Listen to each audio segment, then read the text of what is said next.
Hello, everyone, and very good afternoon, and Happy New Year, everyone. Best wishes. So, today in the class, what we are going to do, we are going to discuss questions from work, power, and energy. Done. So, आज की class में हम लोग work power and energy के concepts को उठाएंगे and which concepts, let's go through that first. So we will discuss work done by constant and variable force first, then we will discuss what is kinetic energy, and then we will discuss conservative and non-conservative forces. Done. And after that, potential energy, then work energy theorem, and finally power. Done. So let's go through go through all one by one. Okay. So let's start. Work done bye a constant force. So this is simple. Work done का जो definition है, work done का definition क्या होता है? अगर कोई भी बॉडी पे फोर्स एफ लग रहा है, डिस्प्लेसमेंट ds हुआ है, तो work done by constant force f dot ds, where f is the constant force and ds is your displacement. ठीक है. एंड इसको अगर आप लिखोगे तो कैसे लिखोगे? Modulus of F, that is force का मैग्नीट्यूड, displacement का magnitude into cos of theta, where theta is angle between force and displacement. Done. So let's do one question from this. I will give you some less than 1 minute. Take your time and let me know the answer. So just from the formula it is, and it came in G 2023. Do it and let me know.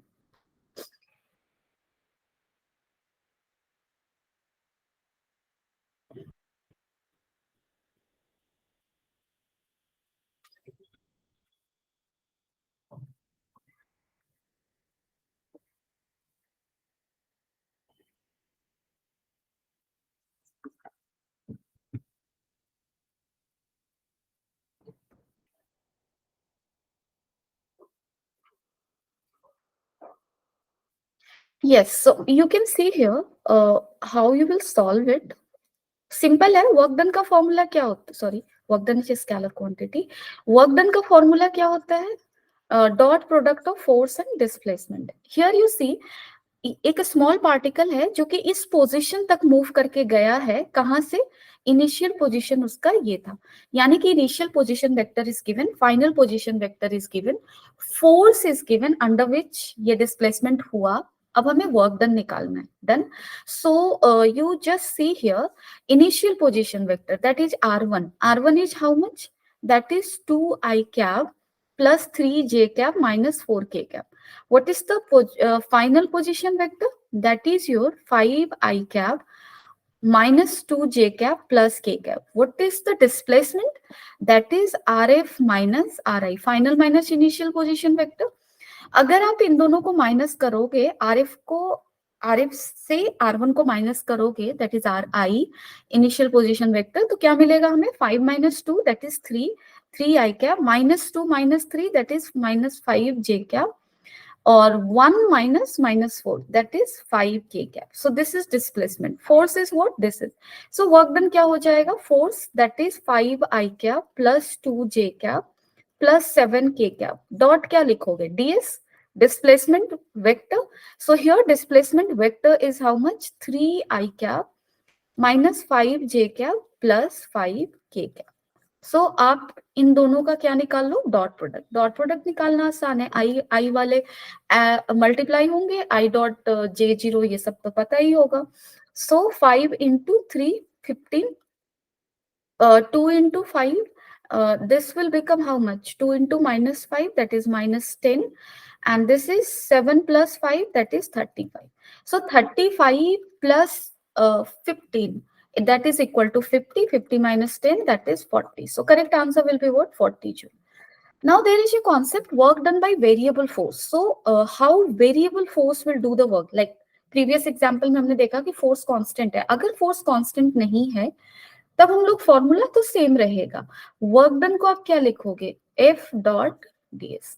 सो अगर तुम्हारा force अगर variable है, तो उस case में हम लोग we will calculate first work done, small work done for small displacement. So we will write like this. ठीक है. F ds cos theta. Done. We will do like this. Over. And if we have to calculate the whole work done, we will go on to integrate this. In the question, theta information will be given. If, since this is a variable, as a function of some variable it will be given, and ds is a small displacement. ठीक है, तो हम लोग कुछ questions करेंगे जिससे कि और क्लियर होगा. So this is the question. Take 1 minute and let me know the answer.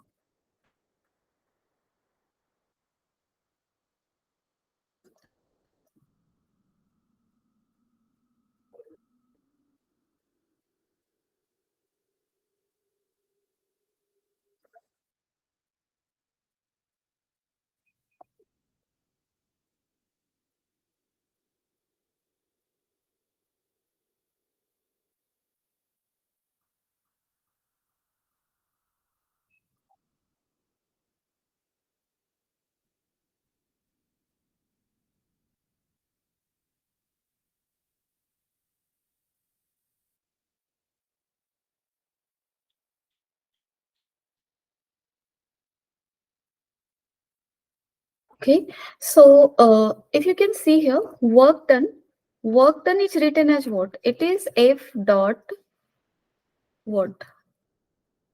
F dot ds. ठीक है, and now force here is given as force equal to क्या दिया हुआ है 2 + 3x I cap. So force का direction क्या है, x axis के अलॉन्ग है, और वैल्यू क्या है 2 + 3x, यानी कि जैसे जैसे x चेंज करेगा फोर्स का वैल्यू चेंज करेगा. सो this is this. Now work done by this force during a displacement from x equal to 0 to x equal to 4 metre. Suppose कर लो यहाँ पे कोई पार्टिकल है 0 पे, ओरिजिन पे है, और उसको किधर ले जाना है 4 मीटर पे ले जाना है. डन, यानी कि इस डायरेक्शन में ले जाना है. डिस्प्लेसमेंट का डायरेक्शन किधर होगा, स्मॉल डिस्प्लेसमेंट भी लो तो वो एक्स एक्सिस के अलॉन्ग है, फोर्स भी किधर है एक्स एक्सिस के अलॉन्ग है, यानी कि फोर्स और डिस्प्लेसमेंट के बीच में यहाँ पे एंगल कितना हो जाएगा 0 degree. So theta 0 degree. Now for small displacement dx, suppose कर लो ये dx डिस्टेंस चलने के लिए अगर ये बॉडी x डिस्टेंस पे है, और वहां से dx डिस्टेंस चलने के लिए कितना वर्क करना पड़ेगा वो निकाल कर देखते हैं, यानी कि स्मॉल वर्क. तो स्मॉल वर्क dw क्या लिखोगे तुम लोग, लिखोगे f डॉट dx. ठीक है, यहाँ पे वेरिएबल x के टर्म में लिखेंगे, we are moving along x axis. f का वैल्यू एट डिस्टेंस x कितना होगा 2 + 3x, है ना, और डिस्प्लेसमेंट कितना है dx, एंगल कितना है थीटा है 0, cos 0 1. सो ये इतना हो गया. अब मुझे टोटल वर्क डन निकालना है, इंटीग्रेट कर दो. वर्क डन कितना हो जाएगा 2x + 3x² / 2, and x will vary from 0 to 4 metre. अब आप वैल्यूज पुट कर दो, 8 + 3 × 16/2, and that is equal to 32. ठीक है, so 32 joule. Done. Now what is kinetic energy. So kinetic energy क्या है, हमारे इससे भी क्वेश्चंस आते हैं. Kinetic energy is basically energy because of the velocities of body. Kinetic energy का सिंपल फॉर्मूला हम क्या लिखते हैं, हाफ mv², ये लिखते हैं. ठीक है, काइनेटिक एनर्जी को हम लोग मोमेंटम से भी रिलेट करते हैं. जैसे मोमेंटम क्या लिखते हो, अगर कोई भी मास, कोई भी बॉडी है जिसका मास m है, वेलोसिटी v है, इसकी मोमेंटम को क्या लिखते हो, इसके मोमेंटम को लिखते हो mv.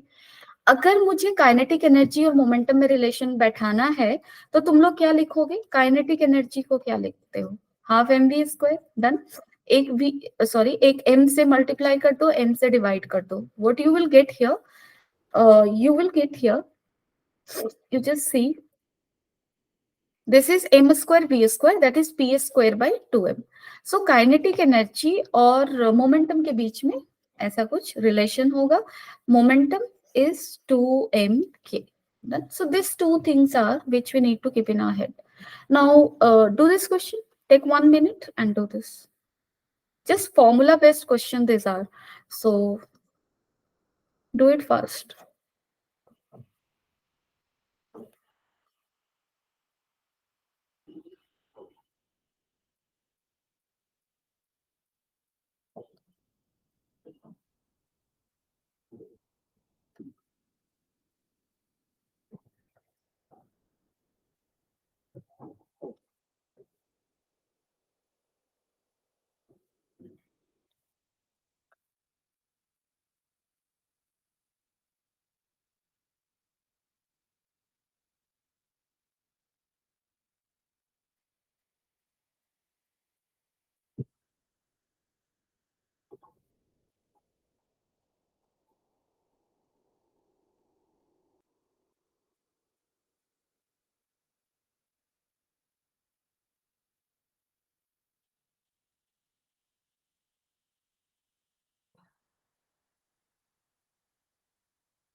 Anyone who got the answer?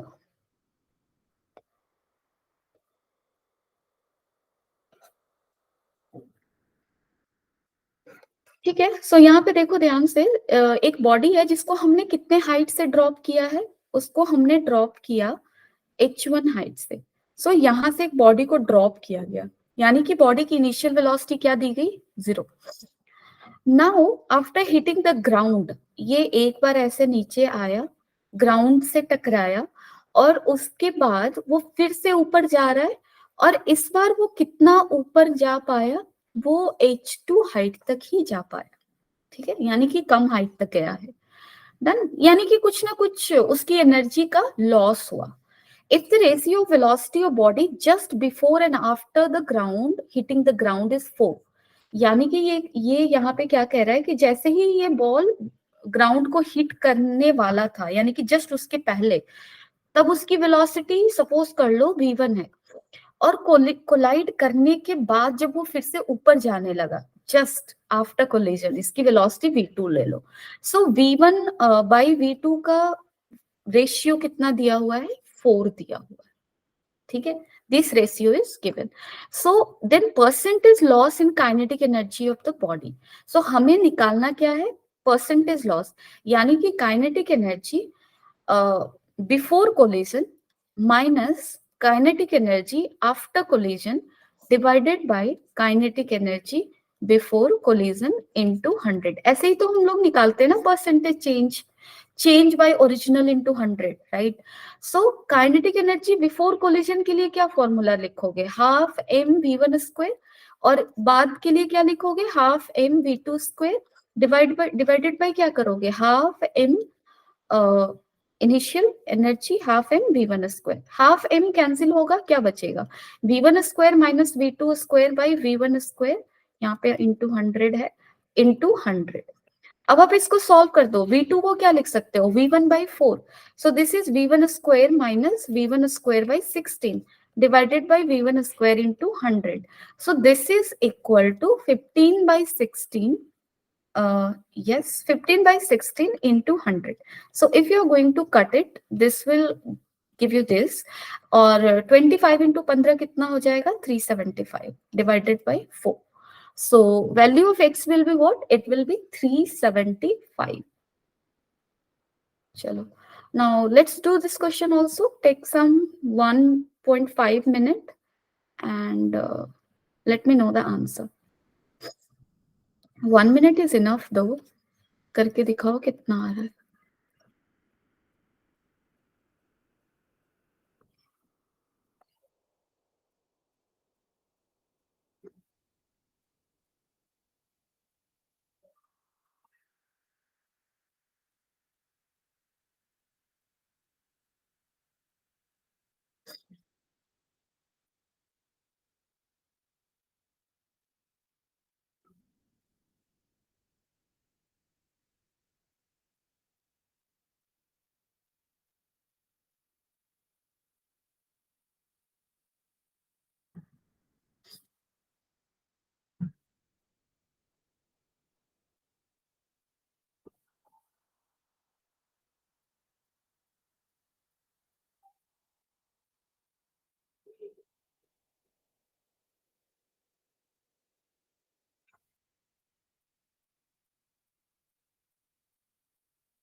Okay, so let's now do the question.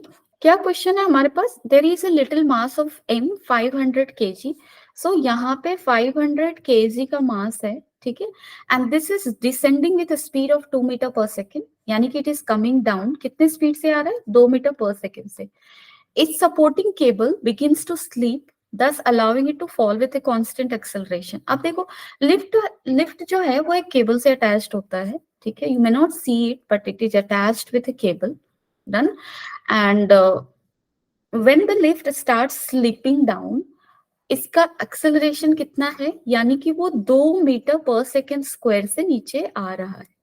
The kinetic energy of lift at the end of fall through a distance of 6 metre, जब वो 6 मीटर तक गिर चुका है, तब उसकी काइनेटिक एनर्जी क्या होगी। सो यहाँ पे सिंपल है, इक्वेशन ऑफ मोशन को यूज करना है और काइनेटिक एनर्जी के फॉर्मूला को यूज करना है, क्योंकि जब वो यहाँ है, जस्ट जब वो स्लिप करना स्टार्ट हुआ है, ठीक है, तब उसकी वेलोसिटी कितनी है, 2 मीटर पर सेकेंड।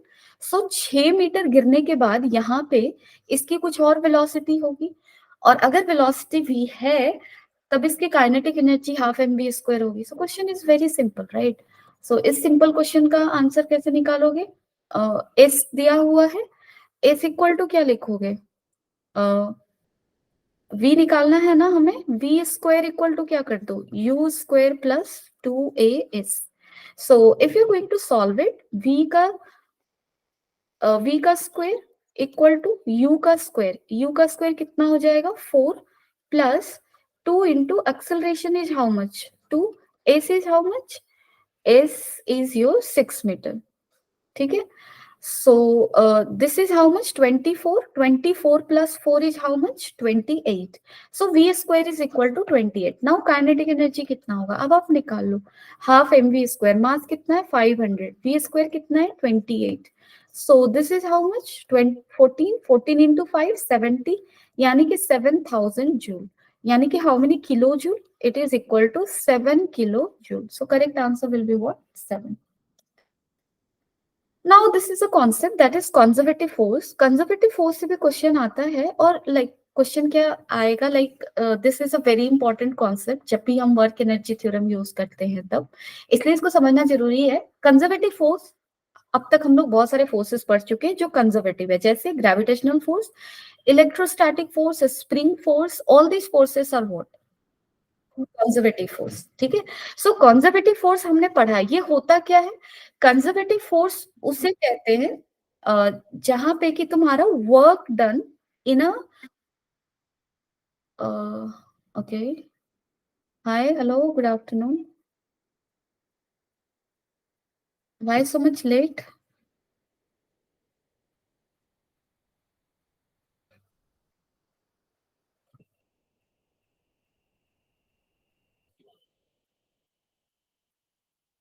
यस, कुछ चल रहा था क्या स्कूल में,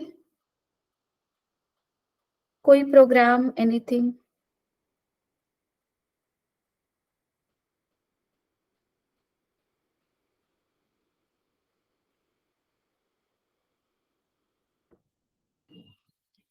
अच्छा आयुष, कुछ नहीं चल रहा था, ओके, ठीक है। मैंने 5-6 क्वेश्चंस करवाए, वर्क एनर्जी पावर से हम लोग क्वेश्चंस कर रहे हैं, जैसा कि मैंने प्रीवियस क्लास में तुम लोगों को बोला था। सो क्वेश्चंस तो काफी सिंपल है यार इस टॉपिक से।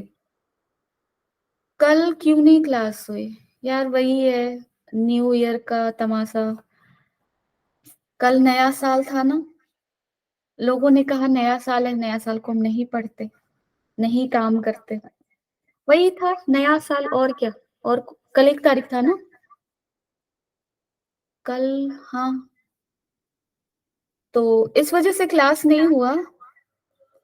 नहीं नहीं नहीं, क्लास तो होता, बिल्कुल होगा। सो लाइक क्लास देखो कल भी होनी चाहिए थी, वैसे तो 12th वालों की तो होनी चाहिए थी, मेरे अकॉर्डिंग भी होनी चाहिए थी, बट तुम लोग भी कन्वे किया करो ना, अपने टीचर्स को बोल दिया करो वी वांट क्लास, तो दैट कैन गेट शेड्यूल्ड ना। एक क्लास तुम लोग कर सकते थे, लाइक तुम लोगों का भी एग्जाम टाइम है ना, it is important. So I was also thinking कि क्लास होगा, लेकिन नहीं हुआ। सैटरडे को भी I was assuming there will be class, Saturday को भी नहीं हुआ, आई डोंट नो, तुम लोग की तरफ से शायद वो ग्रीन सिग्नल नहीं मिला होगा, दैट इज वाई, ठीक है।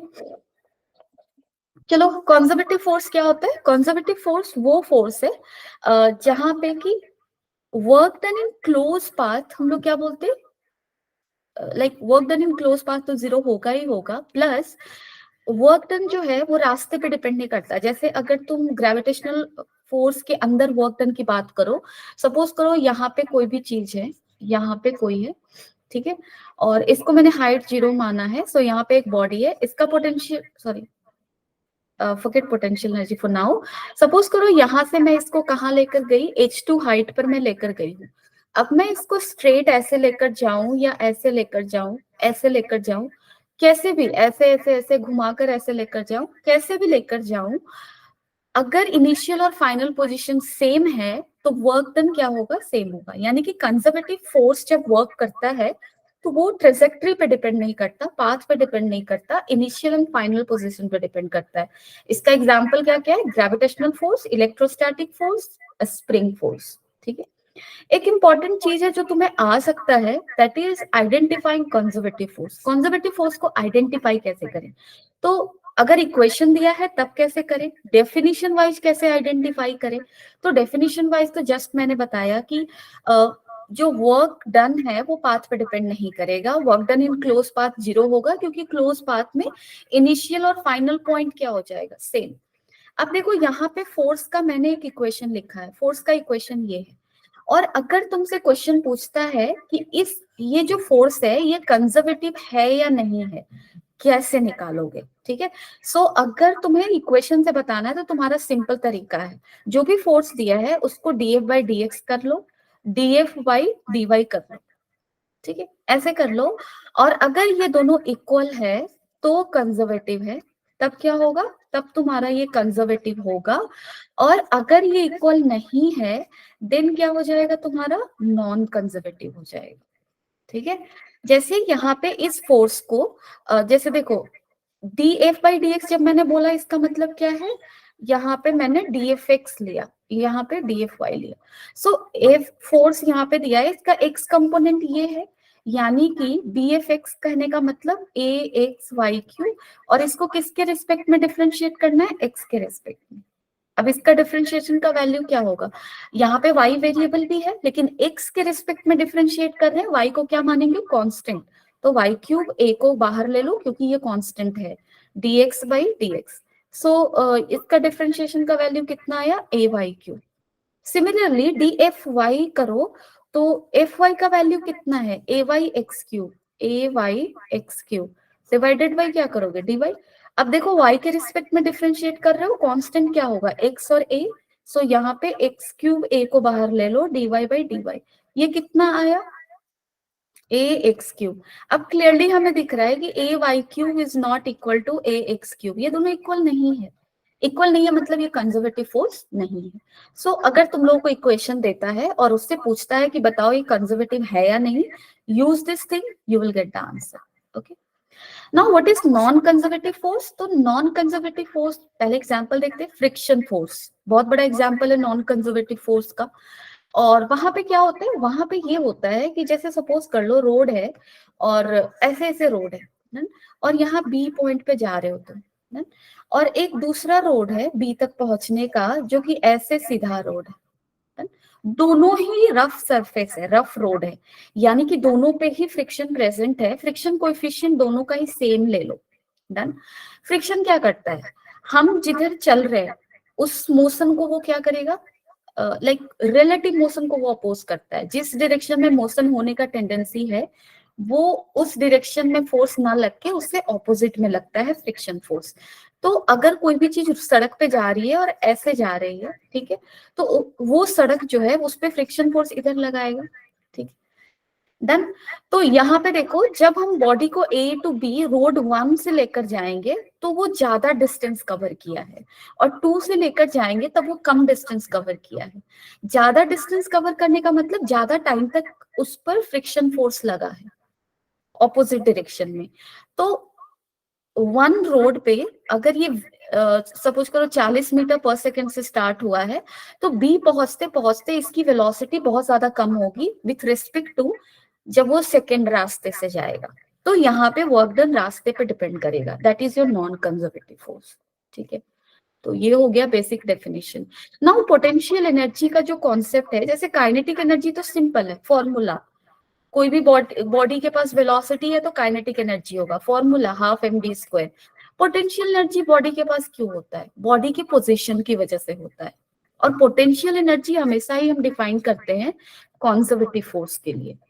जहां भी कंजर्वेटिव फोर्स होगा वहां पे हम लोग क्या डिफाइन करते हैं, पोटेंशियल एनर्जी। जैसे याद करो हमने इलेक्ट्रोस्टैट में पढ़ा, इलेक्ट्रोस्टैट में चार्ज, दो चार्जेस थे, इनका सर्टेन पोजीशन था, यानी कि इनके बीच का सर्टेन सेपरेशन था, तब हमने बोला इसके पास एक पोटेंशियल एनर्जी है, और वो कितना था, के Q1 Q2 बाई आर।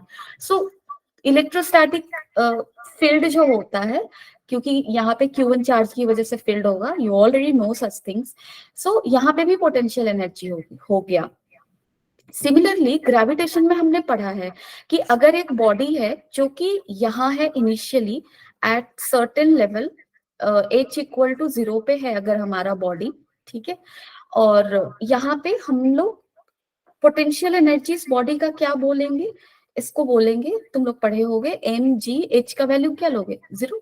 अगर मैं इस बॉडी का पोजीशन चेंज कर दूं, हाइट चेंज कर दूं, h हाइट पर अगर लेकर जाओ, तो यहाँ पे हमारे बॉडी का पोटेंशियल एनर्जी कितना हो जाएगा, mgh।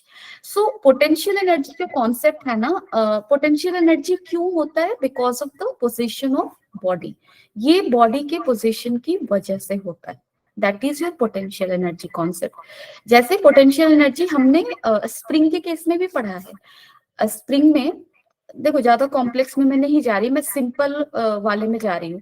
सो अगर स्प्रिंग देख रहे हो, एक नॉर्मल लेंथ का स्प्रिंग है, मास ऐसे रखा हुआ है, ठीक है, यहाँ पे स्प्रिंग का एक्सटेंशन कुछ भी नहीं है, स्प्रिंग नेचुरल लेंथ में है, तब हम बोलेंगे इस सिस्टम का कोई पोटेंशियल एनर्जी नहीं है। जैसे ही स्प्रिंग को हम कंप्रेस करेंगे या स्ट्रेच करेंगे, सपोज मैंने इसको स्ट्रेच कर दिया और मास यहाँ तक आ गया, तो स्प्रिंग का पोजीशन चेंज हो गया ना, स्प्रिंग पहले नेचुरल लेंथ में था, अब कंप्रेस हो गया है, तो इस पोजीशन चेंज की वजह से इस मास के पास एक पोटेंशियल एनर्जी होगा, आई मीन इस स्प्रिंग में पोटेंशियल एनर्जी होगा, ये कहना ज्यादा सही होगा, और उस पोटेंशियल एनर्जी को हम स्प्रिंग का कितना बोलेंगे, हाफ के एक्स स्क्वायर। सो स्प्रिंग का पोजीशन कैसा है, वो कंप्रेस्ड है, स्ट्रेच्ड है, कितने डिस्टेंस से कंप्रेस या स्ट्रेच्ड है, उसके बेसिस पे हम उसकी पोटेंशियल एनर्जी को ऐसे डिफाइन करते हैं, ठीक है। सो पोटेंशियल एनर्जी का कॉन्सेप्ट यहाँ भी देखते हैं हम लोग, डन है।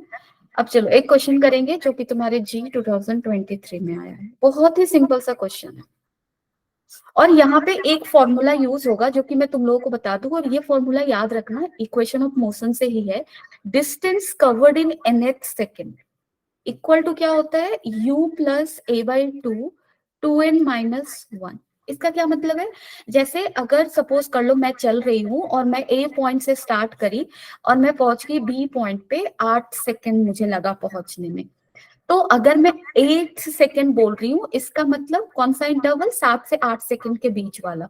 अगर मैं 7th सेकेंड की बात कर रही हूँ, इसका मतलब 6 से 7 वाले के बीच का। उसी तरह से यहाँ पे क्या है, there is a 0.4 kg mass that takes 8 seconds to reach ground when dropped from a certain height p above surface of earth. The loss of potential at the last second of fall. Last second of fall का मतलब 8 second की बात कर रहा है, क्योंकि उसको पूरा वो कितने टाइम में नीचे आया है, पूरा वो 8 सेकेंड में नीचे आया है, तो लास्ट सेकेंड का मतलब क्या, 8 सेकेंड की बात कर रहा है, ठीक है।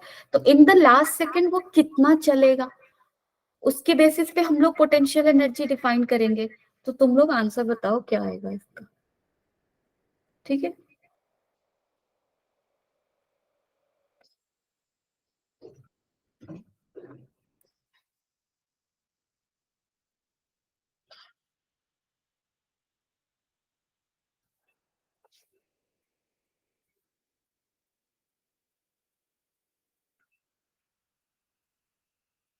Yes,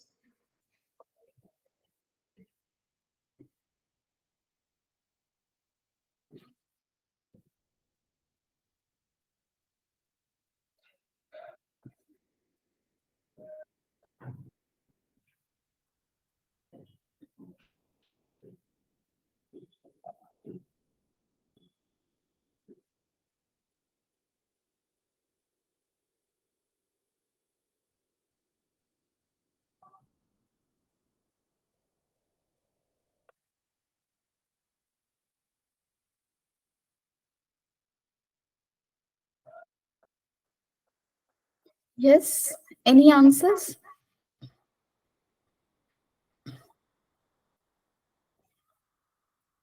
question is very simple.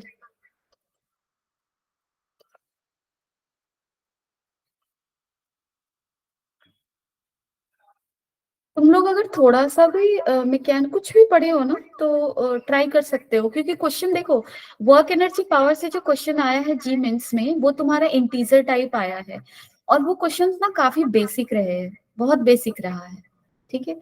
सो डरना नहीं है इसके क्वेश्चन से, इसमें बस तुम्हें फॉर्मूला याद रखना है, सिंपल सिंपल, और थोड़ा सा एप्लीकेशन जानना है। उसके लिए अगर तुमने प्रीवियस ईयर और 2022 और 23 का अगर सारे क्वेश्चन तुमने लगा लिए ना इसके, तो इससे क्वेश्चन डेफिनेटली बन जाएगा। क्वेश्चन काफी इजी है, मैंने ये देखा, मैं सारे क्वेश्चंस के थ्रू गई हूँ, and I saw that questions are generally formula based, ठीक है। सो कोशिश करो कि वर्क एनर्जी, ये 12th का टॉपिक नहीं है 11th का, लेकिन इसको तुम काफी इजिली क्रैक कर सकते हो, ठीक है। और इससे क्वेश्चंस आ भी रहे हैं। अब यहाँ पे क्वेश्चन क्या है, 0.4 केजी का एक मास है, सो यहाँ पे 0.4 केजी का एक मास रखा हुआ है, और इसको यहां से नीचे गिरने में कितना टाइम लगा है, 8 सेकेंड टाइम लग रहा है, ठीक है। और कितने हाइट से गिर रहा है, पी हाइट से। यानी कि अगर देखो, जब भी हम पोटेंशियल एनर्जी डिफाइन करते हैं तो सबसे पहले एक रेफरेंस लाइन लेते हैं जिसको हम जीरो हाइट लेकर चलते हैं, तो जनरली ग्राउंड को जीरो हाइट लेते हैं। अब वो पी हाइट से नीचे गिर रहा है, तो ग्राउंड को क्या जीरो हाइट लेकर चलोगे। और potential energy, gravitational potential energy का फॉर्मूला क्या लिखते हैं, around in near earth surface, um, yes very good. So क्या लिखेंगे पोटेंशियल एनर्जी का formula, that is your mgh, ठीक है, ये लिखेंगे। अब आप देखो यहाँ पे क्या बोला, loss of potential energy in the last second of fall. अब जब वो पी हाइट पर है, यहाँ पे जब बॉडी है, इसकी पोटेंशियल एनर्जी कितनी है, 0.4 into 10 into H, that is P, that is 4p, है ना, 0.4 इंटू 10 4p। अब देखो अगर यहाँ पे है वो, तो वो उसकी पोटेंशियल एनर्जी, सपोज कर लो अर्थ से वो, जहां रेफरेंस लाइन लियो वहीं से मेजरमेंट करोगे, तो अर्थ के सरफेस से मेजरमेंट करो, या फिर यहां से करो, जो मैंने h इक्वल टू 0 लिखा है।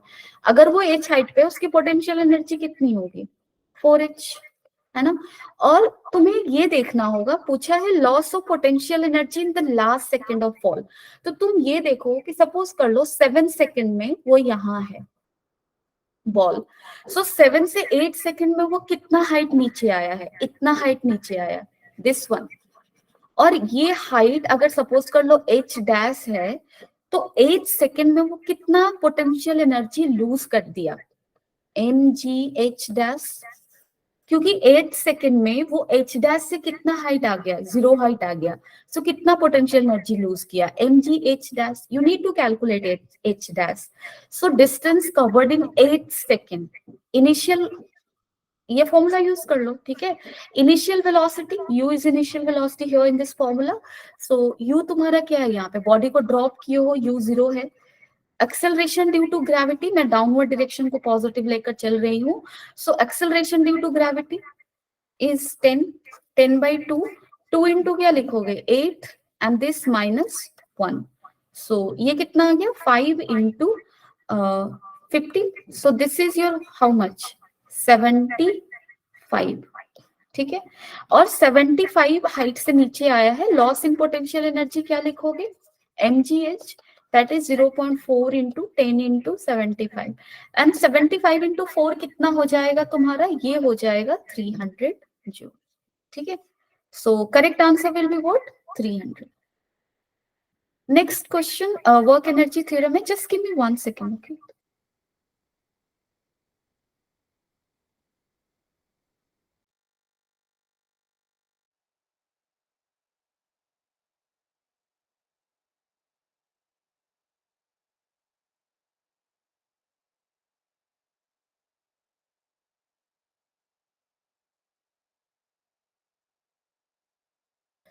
Okay, I am back. So work energy theorem क्या है तुम्हारा, हमें यहाँ पे फॉर्मूलेस को काफी सही से रखने हैं ध्यान में, याद में, ठीक है। सो वर्क एनर्जी थ्योरम ये कहता है कि work done by all forces, चाहे फोर्स कैसा भी हो, work done by all force is always equal to change in kinetic energy, ठीक है। ये किसके बराबर होगा, चेंज इन काइनेटिक एनर्जी। अब मैं देखो यहाँ पे work done by all forces कहने का मतलब कौन कौन से फोर्स हमने पढ़े, कंजर्वेटिव, प्लस और कौन से फोर्स पढ़े, नॉन कंजर्वेटिव। सो इन सारे